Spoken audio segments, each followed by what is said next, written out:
中学ぐらいの時かな。中学ぐらいの時してみたことがあるんですけど、もちろん大変ものには並んでた版画の延長ぐらいのものだったんですけどね。多分いろいろもの作るのは好きだったんでしょうね、子供の頃から。神楽も大好きで、独特な雰囲気と神々しさというのが好きで、やはり一見怖い面がなんていうか子供心に怖いけどなんていうか頼もしいというか力強さというか憧れるなんか大抵の男の子はあるんじゃないかと思うんだけどね。それが強かったんでしょうか。それが面がいいな、あんなのが欲しいなっていうのが多分きっかけでしょうね。どなたかなんか教えを請うたとかっていうのもあるんですか？いや特にどっか師匠についただとかそういう人もなかなかいませんしね。ゲームと借りてこう横に置きながらするのが一番いいけど、それはなかなかできるもんじゃないんで、一生懸命写真撮って方々から撮ってですね、それ縦横斜め見ながら近づけていったりこうかなああかなしながら、まさに見よう見まねですね。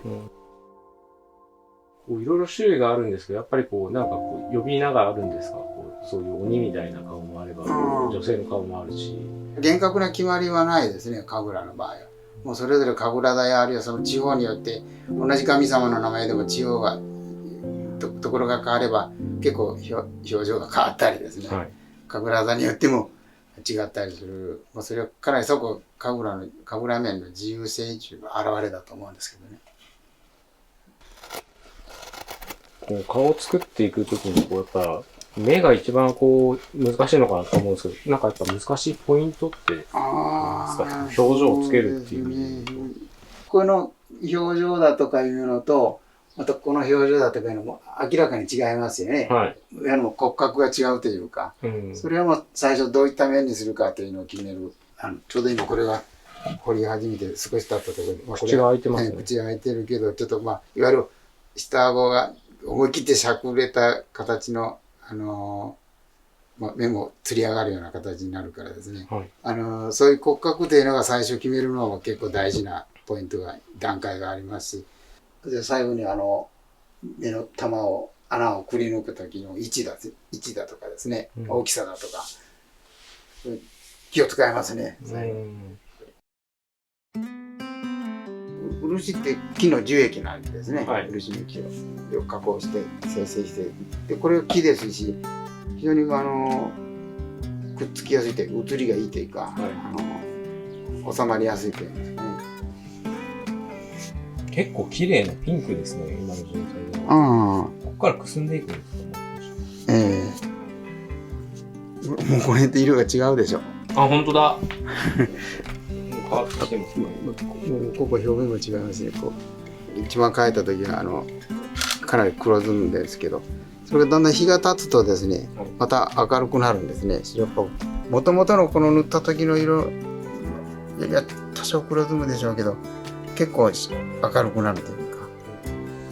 漆ならではってことですね。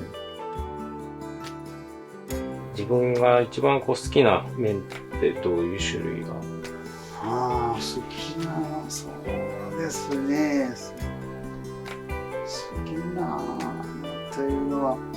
例えばこの形が好きだとかこの形が好きだとかいうのがなかなか一口じゃ言えない、どれとは言えない、みんなそれぞれ良さというか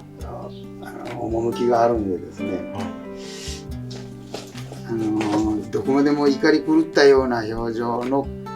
怖さ、あるいはきつさにつながるような怖さ、そればっかりじゃない、やっぱりどっかに温かさみたいな、なんか自分なりに求めてるんですかね。怖い顔でもどっかなんか優しさっていうか、儚さというかみたいな、いわゆる神様ですのでね。こういう面を彫ったりとかっていう文化として、日本の文化としてやっぱ今後も残っていきたいなとかっていうのは考える部分ってありますか？やっぱ続いていってもらいたいし、そういったお宮でのお神楽の、奉納だとかいうのもなかなか今じゃあ今日すぐそのことがなかったからどう困るかっていうものでもないんですけどね、こういう世界は。でもやはり絶やさずに続けていくことによって特に若い時子供の時から見ておればじわじわと心にこう染み込んで、固まっていって、いわゆる日本人らしさ、の情緒というのを持ち続けることができると、信じてますので、そういう意味ではぜひ続いていかなきゃいけないなというのを、掘る人がなきゃできませんし、ただまた掘っても舞う人がなきゃ現れませんし、待ってもそれ見て、